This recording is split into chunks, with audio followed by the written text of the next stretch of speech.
Good morning, guys. It's your girl Deana Dee Dee, and welcome back to another episode of Still Sharpens Still. Today, guys, we're here with a special guest. Please state your name.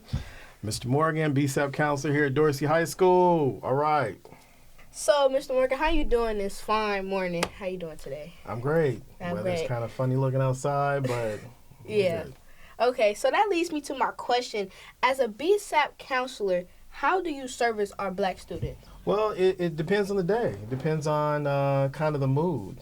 Different times, we're counselors. Well, my role is a counselor, but we have different roles that we provide as well. So we have the counselors, we have the school climate advocates, we have the school social workers, and then we have the restorative justice. So we all have specific roles attending to what the primary needs were when this program was first started.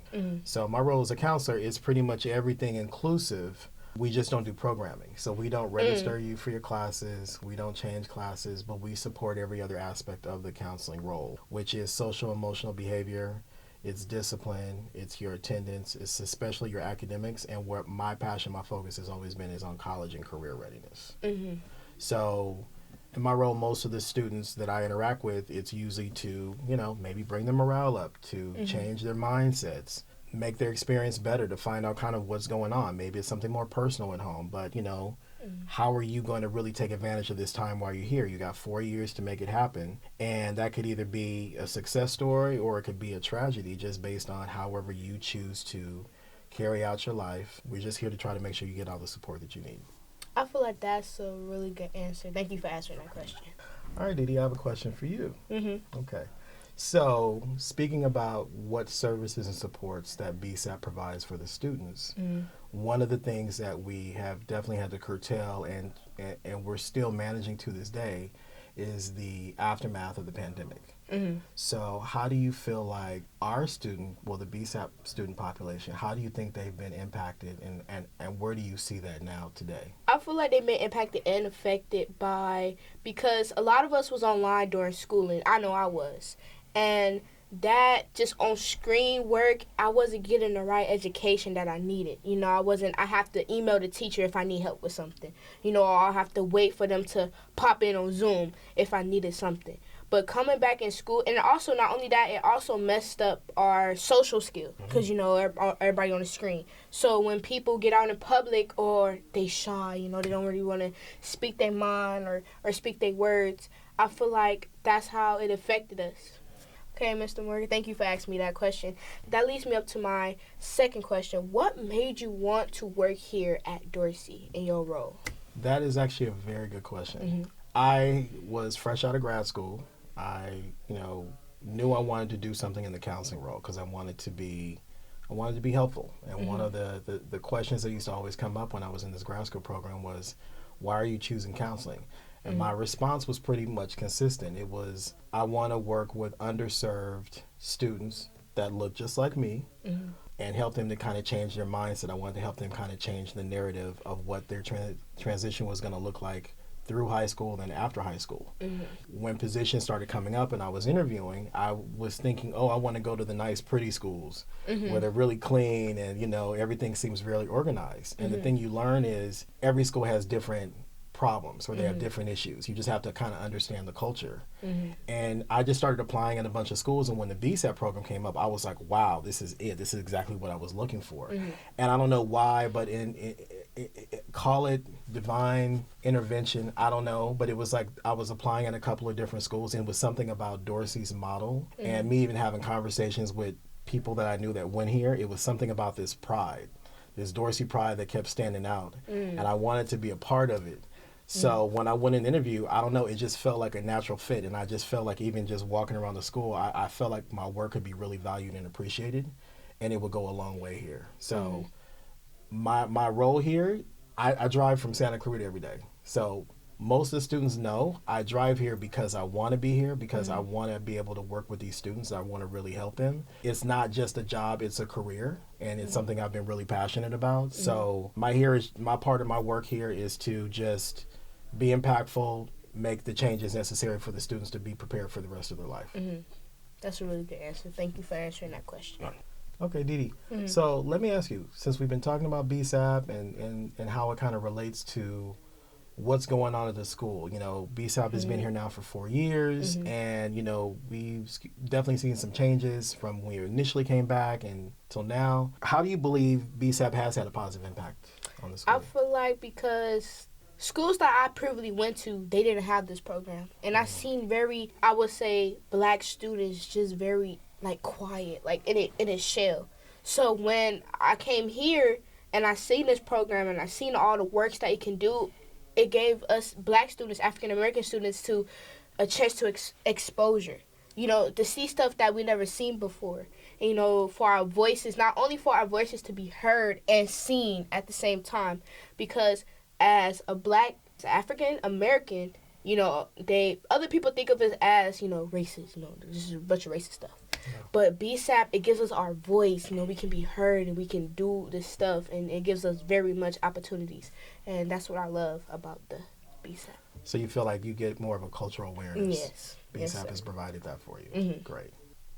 Thank you so much for asking me that question. That brings me back to my last question that I have for you. How do you work with such difficult students and push them at the same time? Interesting. Once again, it depends on what day of the week it is and kind of what's going on in the air. The climate changes from week to week. It could be based on what's going on in social media. It could be based on grades. It could be pressure of, you know, I don't know where I'm going to be living next week. It's a lot of different things. We see and hear it all in the counseling office. I never really relate to my students as difficult. I think a lot of them just want to be heard. I think it's important to meet every student at where they are, just kind of understanding where their mode is. Like, they may just not be feeling good that day. You know, I've heard that me passing by saying, hey, how are you doing? And that's just, you would think that's just a natural gesture. That's a natural expression. Students have told me that was the only positive thing they heard all day. Yeah. Their parents were saying they were cussing them out because they couldn't find certain things, or you were saying things that were just out of context. And so a lot of times these students just want to be heard. When you get past all this other stuff that's going on around them, a lot of them, that negative energy is all based on somebody put that energy into them. Once they just get to be heard, then you get to realize they're just not feeling good. They just need a break. They just need somebody to vent to. They need somebody to talk to. And a lot of times I just try to create this space. Most of the students know my office is always an open door. So if you're not feeling great about your teacher, you're not feeling good about your experience here, you're not feeling good about it at home, it's always an open space, a private, quiet space, so that you can just kind of share what's going on with you, and I can kind of help you to navigate how you're going to get through this situation. I'm not here to fix the problem, but I'm here to just create this space so we can come up with some solutions and some other alternatives so you can kind of better navigate how you're going to get through that experience. I really like how you worded that. Thank you. That stuck to me. Thank you for asking my question. Okay, so, you know, we spoke about some of the experiences that students have, and, you know, most of the time, whenever they go in the counseling office, they always think it's bad. They always think they're in trouble. That's what They always think like they're in trouble for something, and we actually don't want that. We want you to have a great experience. We want you to be excited about coming to school because you're looking forward to something you're going to experience, and you're looking forward to what outcome or what this is going to bring for you. But what are some things you think students would like to see? Like, what type of activities to make them have a better positive experience here at school? You know, some things that you had stated earlier was, you know, how Tommy the Clown had came to our school. Because, you know, I feel like more stuff like that, like more influence, or like more, some people want to dance, so I feel like Tommy the Clown good, like other dance companies are good. And also I've seen how you guys took a group of students to New York, was it? Yes. Like more stuff like that for people to get out and see the world, especially our black students. And like, you know, more events at the schools, you know, like, you know, the pep rallies are good that we have, but, you know, more acts, you know, probably like, you know. Okay. What about field trips, things like that? Field trips. I say like the same way how you guys did the New York field trip. Probably go like to Santa Clarita, or, you know, like far places that, you know, that we can't see, because, you know, some of us have to stay cooped up here. Well, we do have other college field trips. I mean, is that something more you would like to see, especially going into your senior year? Yes, and also I would love to see HBCUs. Yes, we do have the HBCU field trip, so that is always an opportunity. But that's good to know because I think we're always trying to find that niche and trying to find that common ground where it's educational, but at the same time they're able to kind of meet that and get what we're trying to, you know, be instrumental with them for, which is their academics. You know, if you see these campuses and you see these colleges and you see what they look like, you could actually go here. All you have to do is pass your classes. Yeah. That's all we want you to see. So maybe that'll motivate you to want to do better in classes, go to your classes. That motivated really me a excel. lot. Right. To see your dream college is like, dang, so let me work hard, let me strive hard before I can be here. So when I do get to college, it could be like whew, I worked all this way and I got here. Well, thank you so much, Mr. Morgan, for giving us your time and answering my questions and for everything, for you just coming here today and just being in my presence. Thank you so much for being here. Absolutely. It was a pleasure. Always an opportunity to kind of speak to the voices from both sides. I think I can kind of understand, you know, even being a student and growing up in the community and kind of seeing the changes, but also seeing from the administrative, from a leadership side, like this is what we want for you, but you have to see it for yourself. It can't just be because you have to be here. So thank you for the opportunity in this platform to kind of express that. No problem. Thank you so much. I'm Dee Dee / Deana. This is Mr. Morgan. And you was on an episode of Still Sharpens Still. Thank you guys so much for watching and enjoy your day.